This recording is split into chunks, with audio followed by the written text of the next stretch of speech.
kula niki cerita ibadah sing ringan-ringan mawon. Tapi dadekno mlebu swarga. Terus kula badhe cerita siji mazhab Hasan Syadzili. Terus Hasan Syadzili niku thariqah sing dianut Gus Wafi. Kula nggih beberapa kali dapat ijazah saking Mbah Mun saking bapak kula. Di antaranipun nggih pesen teng Gus Wafi, sebagian lewat kula ziarah teng Barozak nggih. Barozak Termas. Abdul Hasan Asyadzili itu nate pas teng dalem ditamoni pemuda. Pemuda niku ngrudu. Di kampung kami banyak maksiat, di kampung kami banyak kesalahan. Niku sepundi? Jawab Abdul Hasan Asyadzili niku ringan. Sing jelas mboten sragen. Contohnya mboten sragen. Sakjane nggih persis, tapi umum niku dereng ngeten sragen. Kok tenggen kula kathah maksiat ngeten-ngeten. Jawab Abdul Hasan Asyadzili enteng ngoten. Man ahabba alla yu'sawaha fi ardi alla yu'sawahu fi ardi faqad ahabba alla tadhara maghfiratu wa alla tadhara syafaatuhu sallallahu alaihi wasallam. Dadi wong bayangno donya ora ana salah iku padha karo ora kepengin roh ghafure Allah Subhanahu wa taala. Mulane mazhab Syadzili paling bandel, ngurusi wong bandel paling bandel nggih mazhab Syadzili. Nangger kiai Syadzili iku ora umate macam-macam. Mana yang tengah Indonesia nu kepenak, sing keturunan putih seneng Nabi, sing ireng ge seneng Nabi, sing ra keturunan ge seneng Nabi. Mulane setan ku bingung. Nyongkone sing seneng Nabi keturunan putih tok, sing seneng keturunan ireng ya seneng Nabi. Sing ra keturunan yo seneng Nabi. Sing lakenan yo seneng Nabi. Jadi kelompok itu kathah sangat. Ini penting kalau aturaken mergi mazhab Syadzili niku pancen dados pembanding mazhab Sayyid Abdul Al-Haddad. Mazhab Abdul Hasan Asyadzili niku sing paling masyhur diriwayataken dening Shahibul Hikam. Mergi Ibnu Athaillah As-Sakandari muridé Abdul Abbas Al-Mursi, Abdul Abbas Al-Mursi muridé Abdul Hasan sinten Asyadzili. Niku mazhab ingkang bener-bener jadi pembanding. Mergi teng bab husnudzon niku beliau itu pakar. Orang itu bisa yarjuwa hawal yaumil akhir. Orang itu bener-bener dibikin nyaman mbek Allah mbek Rasul. Misalnya ngeten, sampean sowan Allah iku kudu arep-arep disangoni. Kena arep disangoni berarti nganggep Allah iku medhit. Mulane tomak niku penting. Tapi mbek pangeran aja mbek wong, tapi mbek pangeran. Dados limangka yarjuwa hawal yaumil akhir. Riyen niku zaman kula alit, niku anggere ana santri lunga iku sangu sak umbalan. Mergo yakin kiai iku nyangoni. Lho diyakini nyangoni ku keren, berarti diyakini lomo. Lha kok yakin mlebu neraka, berarti nganggep Allah gak Rahman Rahim. Mulane yakin mlebu napa? Swarga. Mau modal urun maulid sak dirham ora urun malah entuk. Terus niki wis rontok-rontok salah tapi muga-muga itu sepuro pengiran. Nggih wau. Nek sampean bener niku sifat ghafuri Allah nganggur, nggih. Kerhane efektif ana sing salah. Mulane wonten cerita wonten tiyang teng multazam donga ya Allah kula paringi mboten nate salah. Iku jawabe pangeran fa'ina adhu ghufra. Wong ora tau salah sifat ghafur iku nganggur. Niki cerita sing sampean aja niru kula. Niki cerita ilmu. Niku mazhab Abdul Hasan apa? Asyadzili. Benten mazhab Sayyid Abdul Al-Haddad itu jalure khauf. Dadi mak dosa gedhe apa cilik? Ora ana gedhe ora ana cilik. Kowe aja delok sing mbok dosani, aja delok dosane tapi delok sing mbok dosani iku sapa. Misale Gus Wafi ngutus santri teng mriki, "Cung, tukokno rokok." Rokok itu barang makruh misal.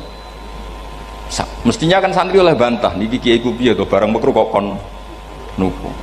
Tapi masalahnya arah dituruti ya gelo tenan. Jadi aja delok kongkonane iku penting ra penting, tapi mukhalafah iku sababul fir. Misale kados kula niki teng mriki kan wonten botol minuman. Cung pindah rene itu kan barang sepele. Terus sampean takok urgensinya apa ya harus dipindah. Iku santri mangkelno to. Ya dipindah wae pokoke sing penting nurut iku cara pandang Sayyid Abdul Al-Haddad. Ki aja geman bantah pangeran senajan to perintahe sepele. Piye-piye mukhalafah ngono iku jenenge nentang. Nek cara Abdul Hasan Asyadzili nggih boten barang gedhe mbek cilik kudu ono bedane. Wong ana kabair ana saghair. Mosok WA janda beda mek goncekno ya kudu beda. Wong WA tok kok padha mek napa? Goncekno ya kudu beda, kudu ana saghair, kudu ana napa? Kabair. Tapi cara Sayyid Abdul Haddad mboten delok sing mbok maksiati ku sapa. Sehingga khazanah kita niki penuh dengan ilmu. Lan terus wonten bab ijtihad. Ijtihad niku ruangannya luas sekali. Nggih kula bolak-balik nyontokno. Kula sakniki kan jare wong akeh kiai gedhe. Jare wong akeh kula niku kiai gedhe. Nek diundang manakipan tangga yo bingung. Ora teko sawane iki gedhe sombong diundang wong cilik ora teko. Teko iku mahjubno kiai sing ora tau pahayu. Gue bingung. Nyatane kula ora teko nggih do matur nuwun Gus. Athok kula mboten lakon. Nah kula teko kan mesti ordere teng kula mboten. Cara sing tok pitik gedhe nggih kula, salam templek gedhe nggih kula. Berhubung kula ora teko ngresgeni tiyang kathah. Saiki misal wonten takok, kiai gedhe diundang musala cilik kesunatan teko apa makruh teko?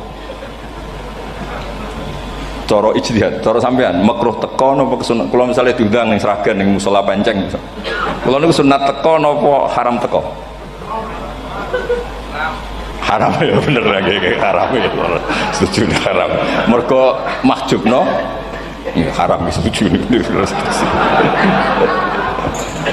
Itu ijtihad. Ijtihad itu ranahnya itu karena nggak bisa ditebak. Ijtihad itu nggak bisa ditebak. Kalau ada cerita kata tentang ijtihad, niki betapa umat Rasulullah umat sing bejo, pilihan-pilihan ijtihadnya dibenarkan.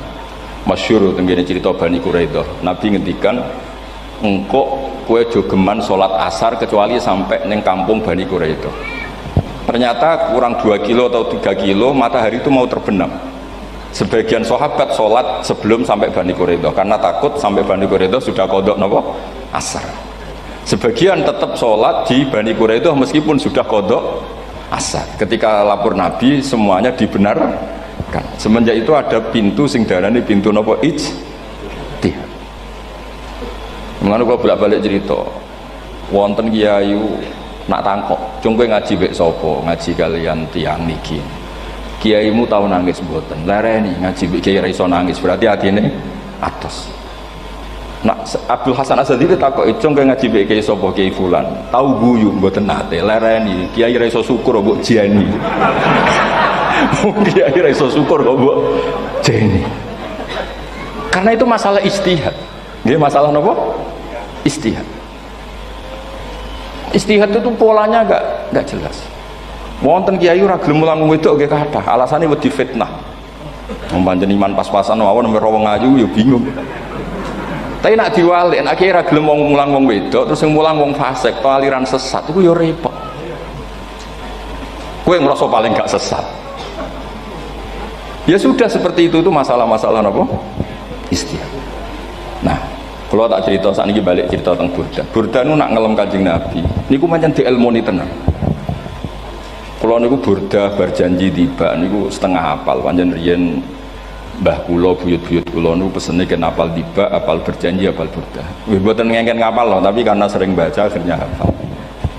Kalau beri beberapa contoh, ngelem niku nak mboten diilmoni itu kualitasnya ada bagus. Tapi kalau diilmoni itu kualitasnya bagus. Kalau beri contoh begini. Saya itu kalau pidato atau khutbah atau ngaji, apalah terserah istilah jenengan atau ceramah.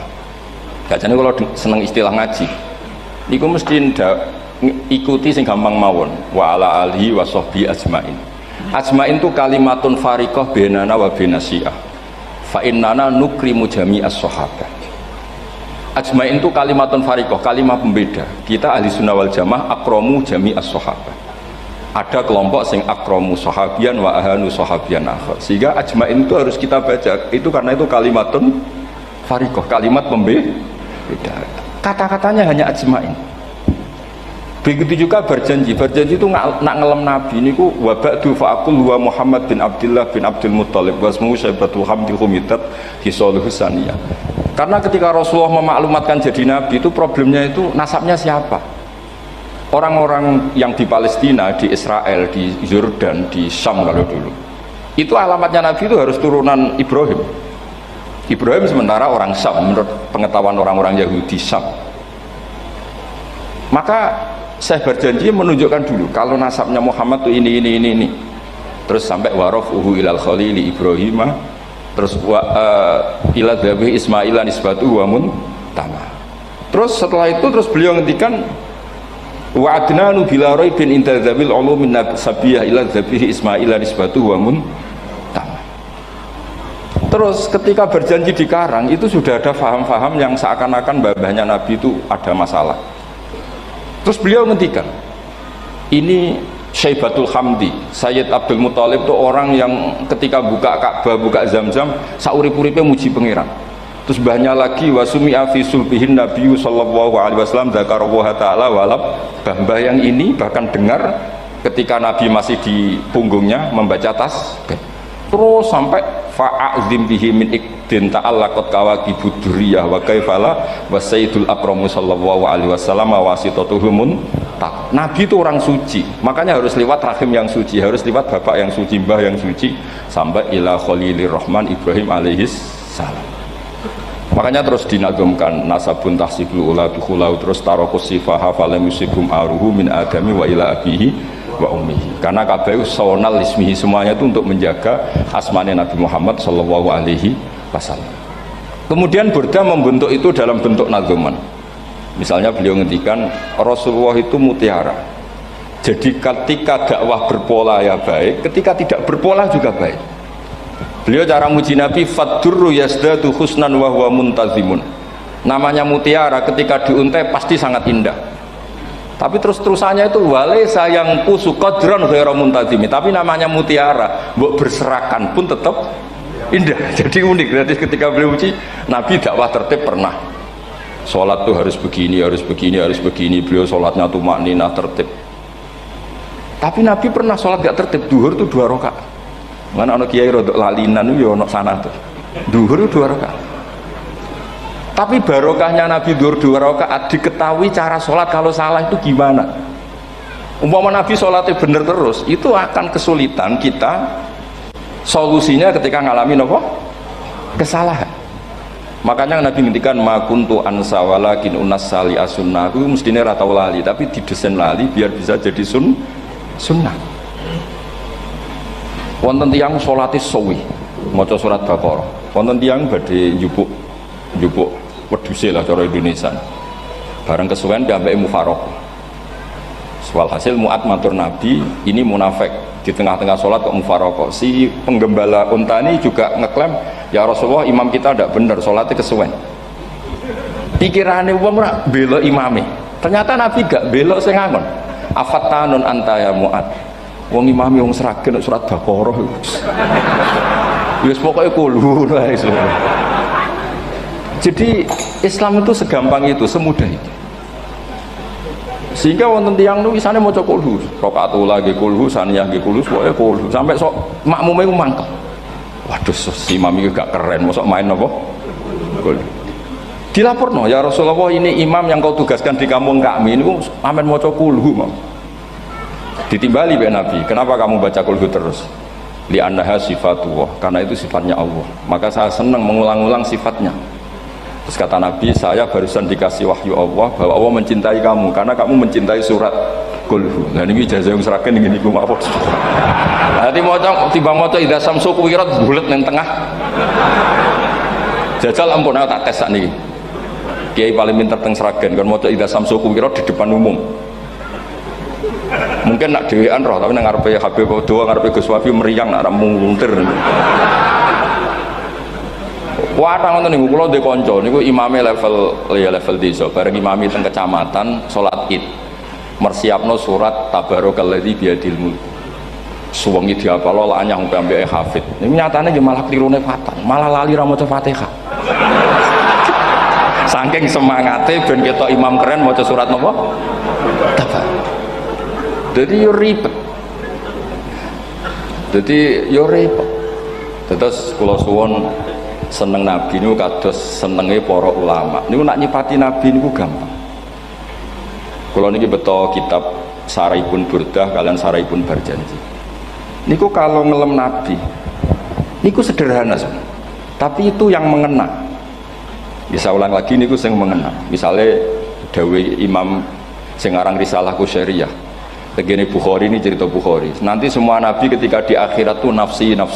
Jadi roh prahara kiamat itu pun gak dinyali mau muni nafsi. Nabi ini jek kober ngendikan umat. Ketika semua nabi ku pelo wis ra iso muji pangeran, Nabi Muhammad di depan Allah tesih saged muji. fa ahmaduhu bimahamida allamani rabbi. Ketika nabi lain sudah tidak punya nyali bilang alhamdulillah, Rasulullah masih punya nyali bilang alhamdulillah. Sehingga fa Muhammadun ahmadu min ghairi.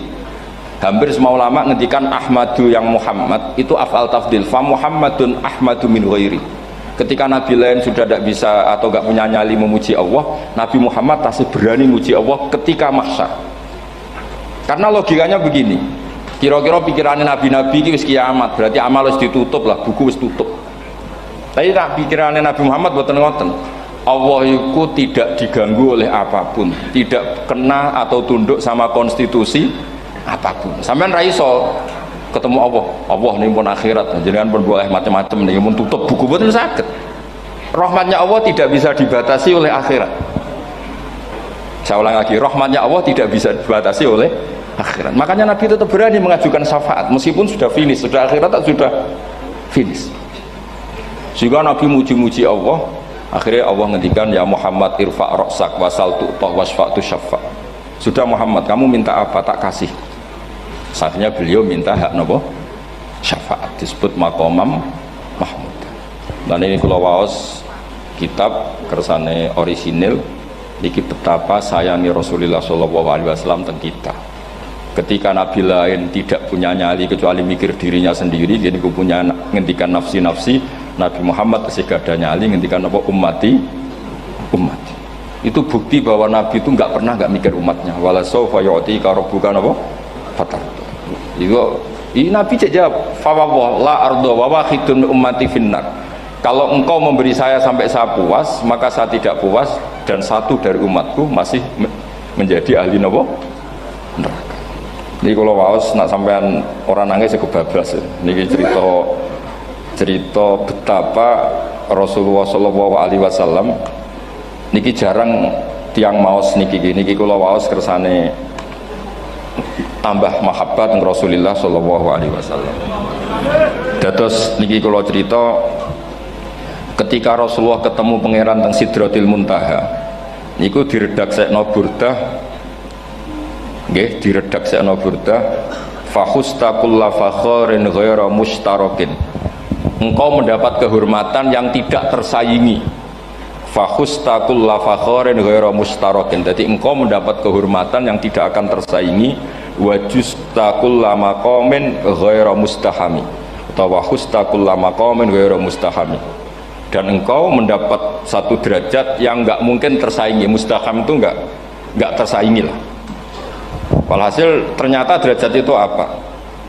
Gini ku ketika Rasulullah ketemu Allah Ta'ala teng Sidratil Muntaha, niku Sayyidah Aisyah radhiyallahu anha tangklet, ya Rasulullah mal ladzi auha ilaika rabbuk idz qala fa auha ila abdihi ma auha.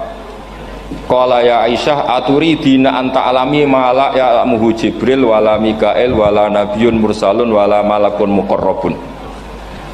Aisyah, bagaimana mungkin kamu tanya sesuatu yang bahkan Jibril itu tidak tahu, Mikail itu tidak tahu, dan semua malaikat yang dekat maupun Nabi yang jadi Rasul semuanya tidak tahu hubungan saya, kedekatan saya dengan Allah membicarakan apa.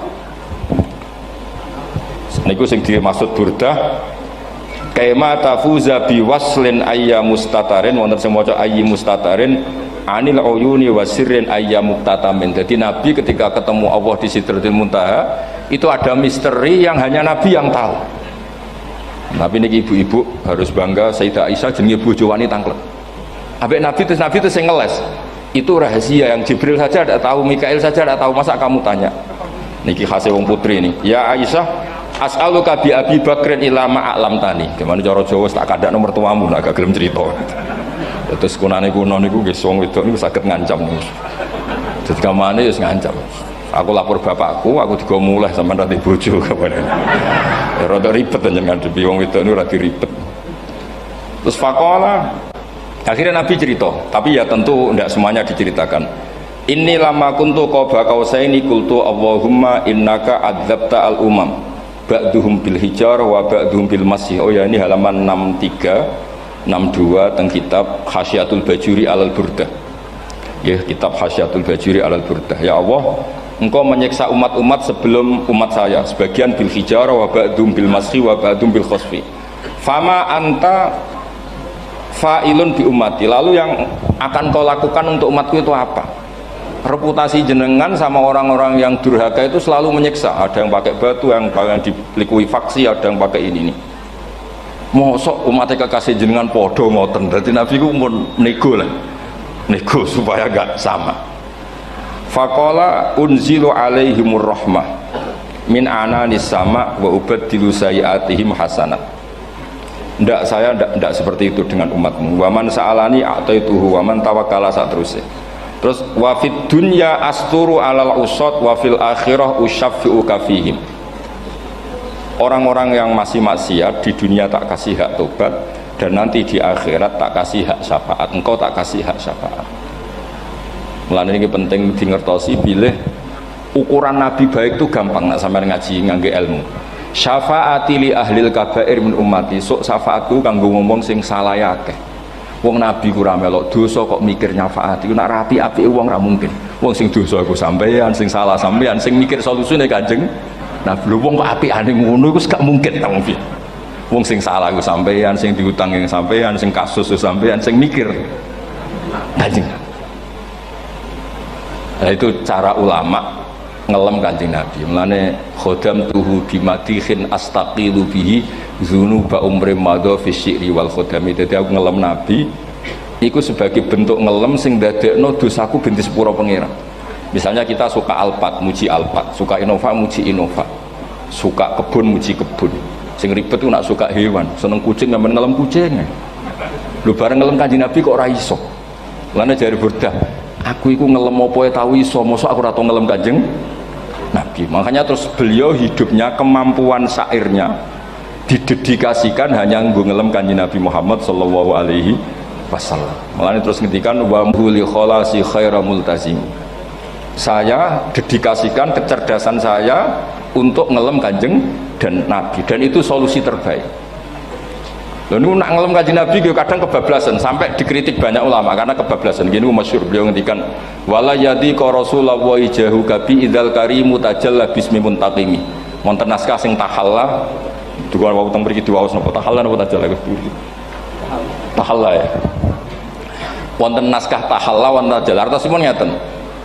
Ya Allah, nabimu ini engkau gelari nabi yang ar-raufur rahim, sebagaimana yang sering disebut Habib Ali Al-Habsyi. Jika nabimu itu ar-raufur rahim, maka ketika engkau mau menyiksa saya dengan atas nama engkau al-muntaqim, zat yang tukang nyiksa, yang menyiksa, maka gelar engkau kepada nabi yang ar-raufur rahim itu kamu kemanakan? Jenengan kudu konsisten, terus kadung ngarani nabi jenengan raufur rahim. Maka sifat jenengan yang muntakim jangan pakai dulu, karena saya ini umatnya Nabi yang kamu beri gelar Raufur Rahim. Paham tak jenengan? Maksudnya ya ojo sida nyiksa wong kadung mbok arani Raufur Rahim. Dadi wala yadi ka rasulullahi jahu kabi idzal karimu tajalla ta tahalla bismimun takim. Terus sing aran Burda jenenge Muhammad. Allah kadung janji wong sing jenenge Muhammad ora bakal disiksa. Sebetulnya maknanya ya Muhammad Sayyidul Anbiya nih. Tapi ketika ono panggilan Muhammad ke depan, Muhammad gak boleh disiksa. Jeneng kula nggih Muhammad. Dados Burdanu saking yakine ngendikan fa innali zimmatan minhu bi tasmiyati Muhammadan wa huwa afal khalqi bi zimman. Gusti jenengan kudu eling nami kula niku Muhammad. Wong sing jenenge Muhammad ora oleh disiksa. Padahal maksudnya ora oleh disiksa kan Kanjeng Nabi Muhammad, tapi piyambake namine Muhammad. Terus ngendikan malih in ati dzamban fama ahdi bimun taqidi minan nabi wala habli bimun sorim. Gusti kula pun iman mbek jenengan. Iman itu nilainya tertinggi. Jenenge iman nilai tertinggi, maka iman nggak bisa dibatalkan hanya karena saya salah. Berarti pangeran kok diruwayu, dipeksa, kudu ngakoni nek dene umat Rasulullah sallallahu alaihi wasallam, dan in ati lamun nekani ingsun dzamban ing dosa. Fama ahdi bimuntaqidin, maka perjanjian saya dengan engkau tidak boleh dibatalkan. Itu termasuk hebatnya umat Rasulullah sallallahu alaihi wasallam, apapun salahnya niku tetap diakoni umat Rasulullah sallallahu alaihi wasallam. Mergo termasuk kelebihan Nabi nu gak ada hak napa? Syafaat. Nggih eling-elinge termasuk kelebihan Nabi nu gak ada hak napa? syafaat. Meskipun kita tetap khawatir jenis dosa ke istighfar, tapi ojo dadi putus asa mergo napa in anti dzamban fama ahdi bimuntaqidi minan nabiyyi wala habli bimun sorim. Terus niku cerita-cerita madhe ulama teng Rasulullah sallallahu alaihi wasallam. Mereka milih kata-kata sing wong apik eling terus. Nggih eling terus. Wau kados wau fadurru yasdadu husnan wa huwa muntazimu wa laysa yang kusu qadron hiramun. Jadi dulu tuh pernah ada faham-faham sing cara zahiri hadis itu abai nabi itu seperti ini cara zahiri hadis. Tapi ahli sunnah wal jamaah terus dipendapat bapak nabi itu min ahlil jannah. Mergo apa? Wa kaifala wa sayyidul akramu sallallahu alaihi wasallam wasitatul muntaqah. Nabi itu orang suci, pasti lewat rahim-rahim yang suci. Minal aslabi thahira ilal arhamiz zakiyatil fakhirah. Itu logika yang dibangun sehingga terus mantep baru kayak wau mau sedibak mau berjanji kiakan wong Islam an nabi min abihi wa ila jadi sampai Adam niku kabeh tarokus sifaha falam yusibhum aruhu min adami wa ila abihi wa ummi. Begitu juga masalah iman. Soal misalnya ada pertanyaan ilmiah, lalu Ibrahim gimana karena nanya Azar itu kafir. Zaman ada Nur Rasulullah sallallahu alaihi wasallam Azar belum kafir. Setelah intikal ke Ibrahim baru Azar kafir. Atau ada yang menjawab istilah abun di situ itu majaz. Sebetulnya Azar bukan bapak kandung tapi apa? Paman. Selalu ada jawaban ilmiah dari ulama-ulama ahli sunnah wal jamaah. Tapi kalau pesen teng jenengan sementing niku mau di berjanji napa budan ada 1-2 bait yang jenengan tahu maknanya sehingga nanti kualitas mahabbah kita, kualitas kecintaan kita pada Rasulullah sallallahu alaihi wasallam niku tambah. Misalnya ngeten kula kan nekuni tafsir ya. Ada ayat rubama yawaddul ladzina kafaru law kanu muslimin. Niku hampir semua mufassir konsensus sepakat jengben nek wong Islam mlebu neraka. Niku sampean kudu ndonga, nek mlebu neraka muga-muga jejer wong kafir sing kecangkeman. Niku dinyek. Jarene iman nekani mau oleh jutene neraka padha wae aku. Apa mana misalnya sampai hafal Quran jejer wong sing hafal jare kapit kok ora mlebu napa neraka kudu ana sing ngenyek mergo Allah nu tersinggung sak usia ana wong sing napa ngenyek akhirnya Allah tersinggung niku sing diceritakno tiba wa izzati wa jalali la ja'altu man akhlasa li bisyahadati kaman kadzdzaba bi adkhiluhumul jannata bi rahmati. Ora iso wong dekne tauhid apapun salahe wong dekne di tauhid ora ngarah dadi ahli neraka selawase kaya wong kafir. La ja'altu ora bakal gawe sapa ingsun man akhlasa li bisyahadah orang yang tauhidnya benar kamang kadzdzaba bi sebagaimana orang yang tidak bertauhid sama saya adkhiluhumul jannata bi rahmat. Padahal Allah dilapuri malaikat, malaikatnya kira diprovokatif. Malaikatnya lapure wajadnahum asrafu ala anfusihim wajadna amalahum minadz-dzunubi ka'amsalil jibal. Jare pangeran wis timbang seputi Gusti wanane salah tok. Reputasine salah tok. Ghairu annahum yasyaduna alla ilaha illallah wa anna muhammadar. Niku jawabe pangeran wa izzati wa jalali la ja'altu man akhlasoli kamang kadzababi adkhiluhumul jannata bi rahmati. Nah, lafat-lafat seperti ini kita akan punya harapan ketika ndelok umat sing carane iman tesih blepotan, carane sholat cek blepotan, carane zakat cek blepotan. Kita selalu punya harapan barokahnya iman, barokahnya mahabbah ning Rasulullah sallallahu alaihi wasallam, mereka tambah hari tambah baik. Jangan beragama yang tidak punya harapan, karena agama ini bagi yang punya harapan. Dimangka yarjuwa wal yaumal akhir, bukan yang tidak punya harapan.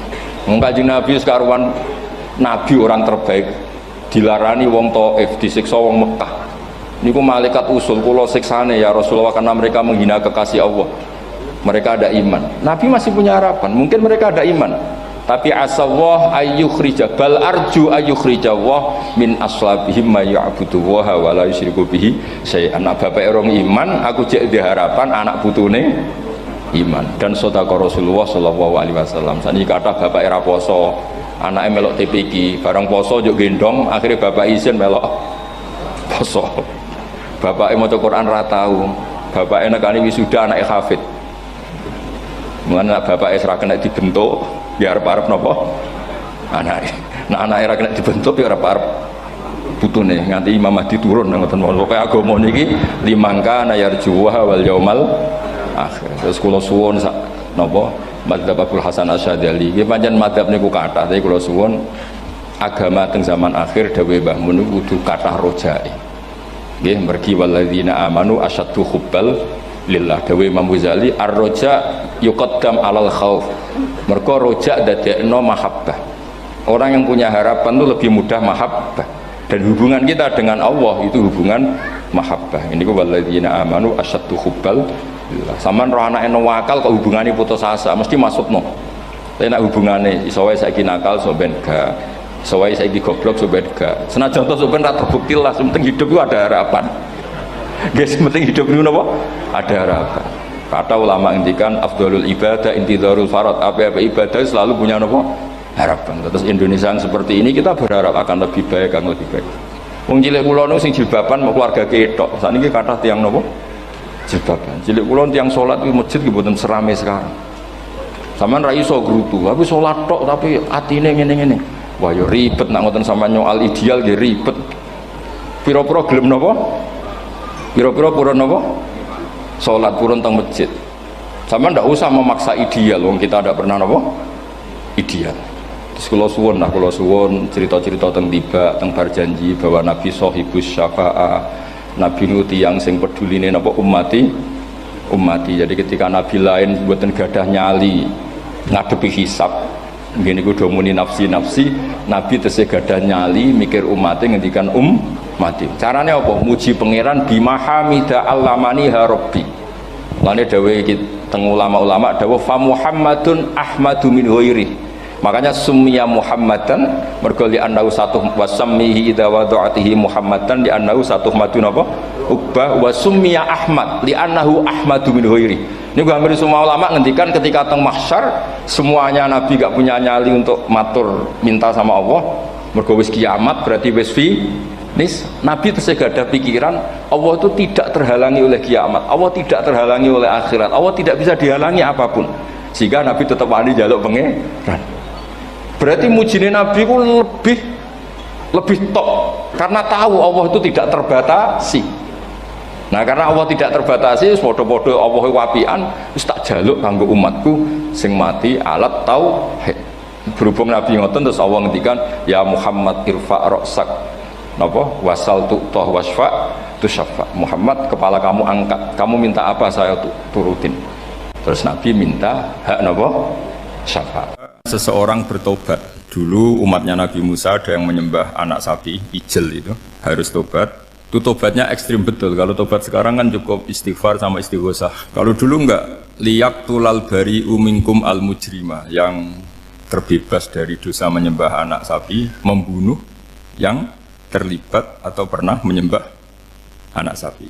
Makanya ayatnya apa? Fatubu ila bari'ikum faqtulu anfusakum. Ya, jadi orang-orang yang pernah menyembah anak sapi itu tobatnya apa? Faqtulu anfusakum. Sebab itu semua ulama berkewajiban menerangkan nasa mansuh. Sampai Sayyidina Ali suatu saat ada mubalek atau ustadz itu ngajar di masjid, ditanya, kamu tahu nasa mansuh enggak? Enggak tahu. Terus kata Sayyidina Ali, berhenti jadi mubalek, lisensinya dicopot. Dicopot, kemudian halakta wa ahlakta, kamu rusak juga merusak. Kenapa demikian? Logikanya begini, semua nabi itu kan panutan. Saya ulang lagi ya, semua nabi itu panutan. Tapi kalau kamu tidak tahu nasaman, so jangan-jangan kamu ikut nabi sebelum kamu, yang nasahnya itu syariatnya sudah apa? Mansukhoh, sudah di nasah. Itu kayak kasus Sunda Wiwitan itu. Itu gak mau punya Nabi Muhammad karena kurang keren, kurang sepuh. Nabinya langsung Nabi Adam. Resikonya adalah beberapa aliran sesat itu, aliran yang kurang benar itu, zaman Nabi Adam kawinan otomatis sama saudaranya. Lalu masa sekarang kita membolehkan kawin sama apa? Kalau sama Nabi Adam mau tidak mau. Karena yang cowoknya ya bin Adam, putrinya binti Adam. Lalu Allah bikin satu sunnah yang suami istri itu harus beda, yaitu satu kandungan itu melahirkan satu pasang. Dan mulai dulu memang pasangannya orang jelek itu orang cantik. Makanya agak sial itu yang perempuan-perempuan itu. Memang mulai dulu gitu, kalau cantik itu kesunatannya dapat jelek. Nanti sama-sama masuk surga karena yang cowoknya ibadahnya syukur, yang ceweknya sabar. Itu nanti sama-sama. Nah kebetulan si Qabil itu ganteng sekali Qabil. Berpasangan dengan Labuda itu jelek gembrot, pokoknya tidak cantik. Enggak lah, kebalik. Qabil itu berpasangan sama Iklimah. Jadi Qabil ganteng, punya adik kandung namanya Iklimah itu cantik sekali. Yang Habil itu rapati apa? Berarti yang Habil apa? Ya rapati ganteng, berbarengan dengan Labuda juga rapati cantik. Nah karena tadi ya berarti Qabil bareng siapa? Iklimah, Habil, Labuda. Maka untuk kawin ini nggak boleh satu kandungan. Jadi dulu karena nggak ada perbedaan ibu bapak, mau tidak mau beda, yang penting beda. Yaitu akhirnya apa? Qabil dapat Labuda, yang Habil dapat Iklimah karena beda kandungan. Itu sudah cukup. Nah, akhirnya kan nggak terima si Qabil. Masa orang ganteng dapat orang jelek. Jadi mulai dulu itu maunya orang ganteng ya dapat orang cantik, nggak terima. Tapi Allah ngatur seperti itu. Akhirnya terjadi percekcokan. Nah, dulu itu semuanya itu religius, sehingga ukuran percekcokannya masih religi, yaitu ya gini saja, kita ngadakan kurban, yang diterima itu ya menang. Ya ternyata dalam kompetisi itu yang menang siapa? Habil. Akhirnya Habil jadi menikahi siapa? Iklimah. Kalau sekarang kompetisinya kan siapa paling kaya ya menang, lebih gampang. Nah kemudian bayangkan misalnya, ya saya ini menerangkan asa mansuh. Kita semua sering ngomong, sering berkoar-koar, sering menyarankan atau mewajibkan para nabi itu panutan dalam semua perilakunya. Ternyata ada beberapa perilaku yang sudah dinasakh atau dihapus ketentuannya oleh syariatnya Rasulullah Shallallahu Alaihi Wasallam. Maka mengenali asa mansuh itu keharusan dalam ulumul Quran, ya. Makanya Allah mengatakan apa? Ma nansakh min ayatin aw nunsiha pasti na'ti bi khairim minha aw misliha. Jadi saya nerangkan nasakh maksud itu dua sesi. Satu sesi antar nabi, dua di internal syariatnya apa? Nabi. Sekali saja hari ini tok, sudah setelah itu anggap pinter sudah. Kalau sudah jangan tanya lagi. Nah, ada beberapa lagi syariat yang masalah metode. Dulu Nabi Nuh itu dibolehkan oleh Allah saking mangkelnya sama orang kafir. Saya ulang lagi, orang kafir itu kan biadab sekali, nempat buminya Allah, makan rezekinya Allah, kemudian mengkafirkan Allah. Pikirannya Nabi Nuh, orang biadab gini nggak layak hidup, itu pikirannya Nabi Nuh. Kalau dia pakai militer, tidak punya militer, ya pakai langit akhirnya. Pakai kekuatan langit, beliau berdoa, Rabbi la tadzar alal ardi minal kafirina dayyar. Innaka intadzarhum yudillu ibadaka wala yalidu illa fajirong kafar. Ya Allah, mereka ini orang-orang kafir, padahal pakai bumi engkau, pakai rezeki engkau, matikan semua saja, jangan sisakan satupun. Karena kalau masih sisa, nanti anak turunnya ya gitu, gennya gendo ya pasti melahirkan gendo. Gen wala yalidu illa fajirong kafar. Kalau kamu sisakan pasti melahirkan generasi gendo lagi, kafir lagi. Dituruti sama Allah. Kecuali orang 80 yang ikut Nabi Nuh. Nah, orang 80 yang ikut Nabi Nuh ini selamat karena iman. Maka generasi yang sekarang ini termasuk saya semua ini semuanya turunan orang iman. Maka kita ini punya dua status. Satu, Allah kadang manggil kita ya Bani Adam karena faktanya kita turunan Nabi apa? Adam. Panggilan kedua adalah dzurriyyataman hamalna ma'nuh. Orang-orang sekarang itu pasti turunan orang yang ikut perahunya Nabi Nuh. Jadi nasab kita ini sudah steril. Sudah tidak ada nasab lewat kafir karena yang kafir sudah habis. Semua orang sekarang itu turunan Nabi Nuh, yaitu disebut apa? Dzurriyyataman hamalna ma'nuh. Yaitu sekitar orang 80. Nah, oleh Allah Subhanahu wa taala syariat seperti ini pernah dituruti, yaitu akhirnya mereka mati semua kecuali orang 80 yang mukmin. Tapi uniknya Allah apa? Era Rasulullah SAW, Nabi kita Nabi Muhammad itu diutus rahmatan lil alamin. Ketika Nabi didustakan, diusir, disakiti, malaikat gunung, beberapa malaikat sing ahli adab spesial eksekutor lah kira-kira gitu. Muhammad, kamu bilang saja ke saya, kalau kamu ingin orang-orang Mekah, Abu Jahal, CS, saya hancurkan. Tapi apa kata Nabi? Saya berharap kalau mereka belum iman, anak cucunya iman. Karena bagaimanapun sperma ya atau calon bayi atau calon keturunan itu kan ada fi aslabir rijal atau fi zuhurir rijal. Jadi kalau dalam ilmu agama itu gen manusia itu disimpan di zuhurir rijal di punggung lelaki. Nanti dipindah ke arhamin nisa. Logikanya gini. Ini dengerin ya. Logikanya gini, misalnya Abu Jahal. Abu Jahal itu di situ ada orang namanya Ikrimah. Itu anaknya Abu Jahal. Itu orang mukmin. Akhirnya ya jadi orang alim. Abu Lahab itu di rahimnya di punggungnya ada perempuan namanya Darroh. Akhirnya juga orang mukminah. Saya berikan contoh. Khalid bin Walid itu anaknya Walid. Walid itu musuh besarnya Rasulullah. Tapi di punggungnya ada orang bernama Khalid. Ini dengerin. Nah di punggung ini kira-kira Allah sudah tahu apa belum? Jawabannya sudah tahu.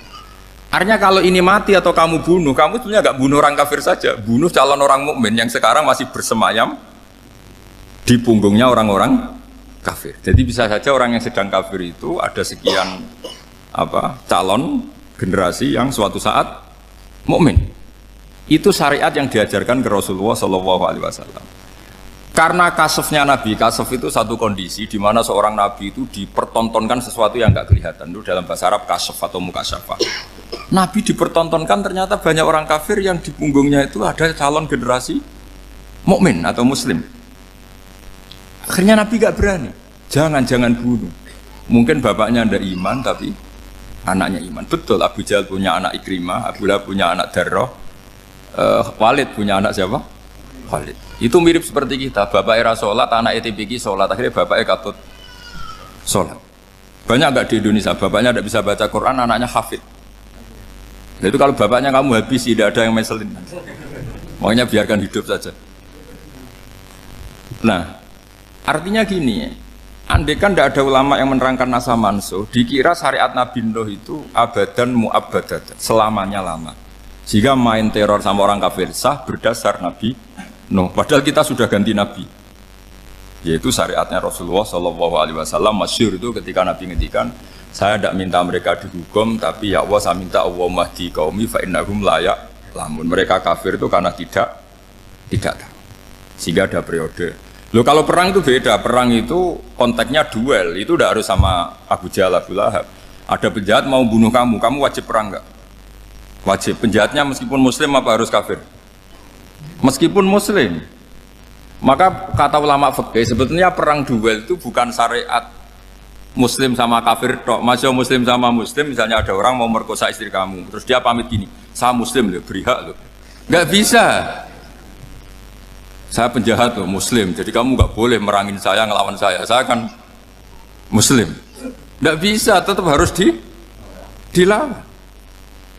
Makanya kata ulama-ulama fikih, pertarungan sama musuh itu tidak harus sama orang kafir. Orang muslim pun yang mengganggu kehormatan kita, misalnya mau merkosa istri Anda, itu harus dilawan. Makanya Nabi ngendikan mangkutilah duna mali fahuwa syahid, mangkutilah duna harimi fahuwa syahid. Orang yang mati karena membela kehormatan keluarganya atau hartanya, maka dia mati syahid. Dan penjahat yang mati ini muhaddarun damu, diabaikan sehingga nggak kena kisos, pembunuhnya nggak kena.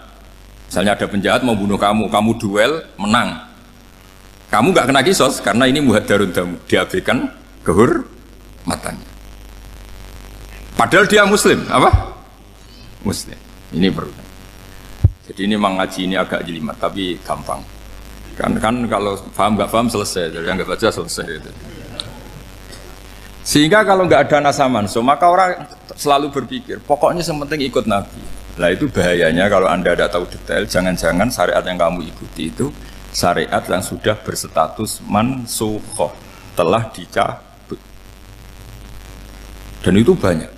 Makanya kata Sayyidina Ali ketika ada orang ngajar gak tahu nasa mansuh, halakta wa ahlakta, kamu rusak dan merusak orang lain.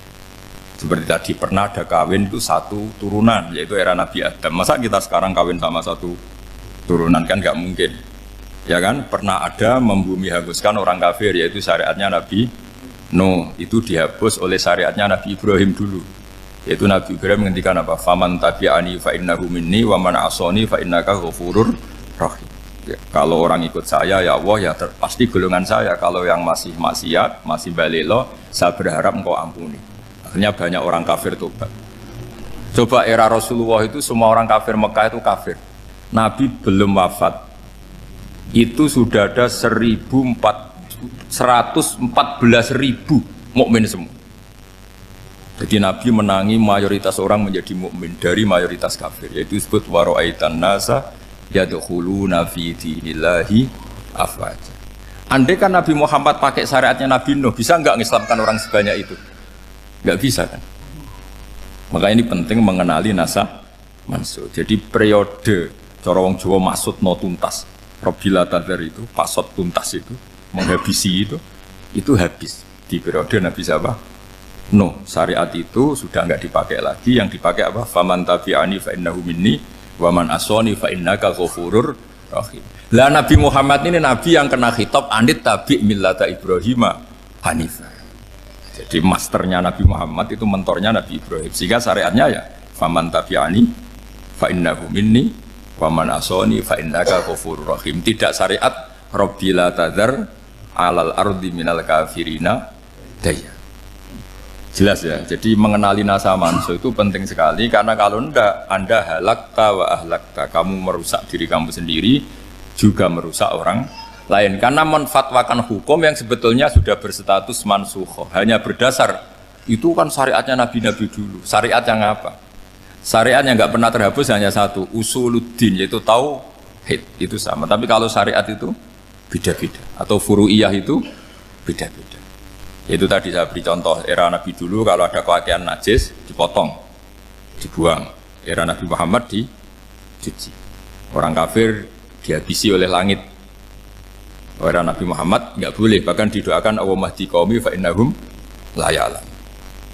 Di Qur'annya apa? Wa inna haddum minal musyrikin astajaraka fa'ajirhu hatta yasma'a kalamullah summa ablihu ma'mana. Jadi kalau ada orang kafir nggak boleh main dihabisin, mereka beri peluang untuk mengkaji kitabullah hatta yasma'a kalamullah. Kalau mereka sudah berpeluang ngaji harus summa ablihu ma'mana, harus dijamin keamanan.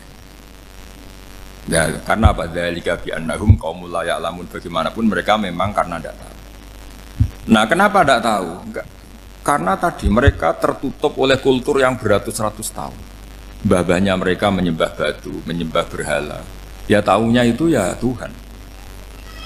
Bagaimana Anda bisa menjelaskan sesuatu yang sudah beratus-ratus tahun kan tidak gampang. Maka ada periode dimaklumi, apa? Kalau era sampean kan, mosok waktu disembah saking gobloknya orang, kamu lahir kan sudah nyembah Allah, tidak nyembah batu. Bayangkan kalau kamu jadi mereka. Wong perut kamu saja disuruh makan pizza sakit kok, karena saking lamanya makan sambal kan gitu. Kamu bilang perempuan Indonesia saja cantik kok, saking lamanya jadi orang Indonesia. Padahal orang Indonesia tanyakan orang Eropa, cantiknya di mana?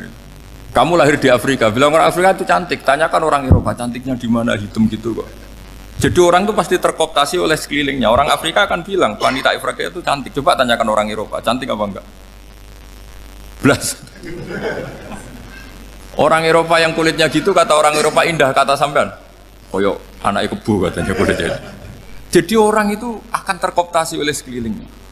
Bayangkan kalau semua orang nyembah berhala terus kamu ndak, alasan kamu apa? Kan menentang mayoritas. Dan itu berat. Maka dimaklumi oleh Allah, dzalika bi annahum qaumul la ya'lamun fi manah panyeruar. Nah, pemakluman ini yang mulai sekarang terkikis. Orang main pukul saja enggak mau ngaji. Enggak mau ngaji Quran secara kafah. Jadi fatwanya Islam kafah tapi ngajinya Quran enggak kafah. Ngambil 1-2 potongan ayat dipakai dalil. Jadi Islamnya inginnya kafah tapi ngajinya Quran enggak. Kalau kafah ya hafal 30 juz itu. Kalau mau ya, kalau mau kafah ya hafal berapa? 30 juz. Makanya saya sering bilang, saya sering dinasihati orang karena belum tahu saya ini hafal Quran. Bapak harusnya Islam itu kafah. Kata saya ya dimulai dari konsep Islam itu kafah dulu, apa ya hafal Quran secara kafah. Jadi ini penting saya utarakan. Bahaya sekali orang mengenali Islam tanpa mengenali nasah mansukh. Karena beberapa syariat Nabi sebelum kita itu berstatus mansukh. Terus contoh berikutnya, ini nasah mansukh antar Nabi apa khusus internal Nabi? Antar Nabi aja gak selesai nih sampai subuh aja gak selesai. Contoh yang paling keren mungkin cowok semua senang. Nabi Dawud dulu istrinya berapa? 99. Nah itu kalau masih halal itu kan berarti jenengan tuh punya istri berapa? Wah itu kan ngeri betul. Punya satu aja repotnya gitu apalagi berapa? Menjawab 99. Terus kamu bilang gini, ini kan syariatnya Nabi Dawud, Nabi kan bisa diikuti. Pernah ada periode di mana seperti itu boleh. Jadi makanya mau tidak mau ngenali nasab mansuh itu harus. Kalau enggak ya kamu masih berkeyakinan boleh beristri berapa? Nah ini penting saya utarakan. Makanya Sayyidina Ali itu kalau ngetes calon mubalek, kira-kira kalau Kemenak dulu inginnya apa? Sertifikasi apa? Mubalek. Itu tanyanya gitu. Ta'rifun an-nasa wal mansuh, kamu apa tahu nasa mansuh? La. Jawabnya Sayyidina Ali, halak tahu ahlak tahu. Kamu orang yang rusak. Karena tadi takutnya ada syariat yang sudah mansukhoh dipakai. Itu tadi misalnya kita ini tidak umatnya Nabi Nuh, tapi pakai syarat robila tadar alal ardi minal kafirina. Terus ketiga begini, misteri manusia itu. Dan ini kita tidak pernah tahu sampai kiamat, tapi ini ilmu harus kita diskusikan. Misalnya saya ini namanya Bahauddin. Saya sekarang hidup sampai 2019 sekarang. Kan hanya Allah yang tahu berapa turunan saya sampai kiamat dan statusnya kayak apa. Donald Trump juga gitu. Donald Trump itu sekarang kafir, tapi kita tidak pernah tahu nanti turunan keberapa ada yang Muslim. Lah turunan yang calon Muslim ini diletakkan di mana kita tidak tahu. Yang jelas kalau kamu bunuh itu katut itu. Artinya gini, logika membiarkan orang kafir itu ya ada logikanya. Gitu. Nah, logika membunuh karena mereka mau membunuh kita ya ada logika fikihnya karena kalau kita ada membunuh dibunuh. Makanya semuanya hukum ini terus bergantung al-hukmu yaduru ma'ilatihi wujudan wadan. Di sini terus dipertemukan. Makanya semua nabi itu kalau yang namanya membunuh pasti pas perang saja karena ini kondisi yang memang pilihannya hanya dua, kalau nggak dibunuh ya membunuh. Ada duel lah ternyata. Maka ini butuh kajian fikih dan orang nggak boleh subjektif dalam hal ini. Saya ulang lagi, tidak boleh subjektif karena tadi orang yang kamu katakan sekarang misalnya Zaid, kamu itu bodoh sekali. Kenapa bodoh? Nggak hafal Quran, nggak pernah kuliah, nggak pernah ngaji. Ternyata Zaid ini bersemayam calon anak yang alim alama hafal Quran, namanya Umar, tapi masih jadi sperma. Suatu saat Zaid itu punya anak alim alama, kan banyak orang tidak bisa baca Quran punya anak hafid, banyak nggak di Indonesia? Banyak nggak petani yang punya anak dekan? Petani punya anak dekan, yang dekan punya anak naik kelas saja susahnya bukan main. Banyak kan? Nah ketika dibalik nanti ada dekan punya anak goblok, yang petani punya anak dekan, pinter mana? Kita tidak pernah tahu, makanya ini kan ya sudah kalau nggak pernah tahu ya bilang saja wallahu alam kan selesai, daripada keminter keliru kan ada wallahu alam.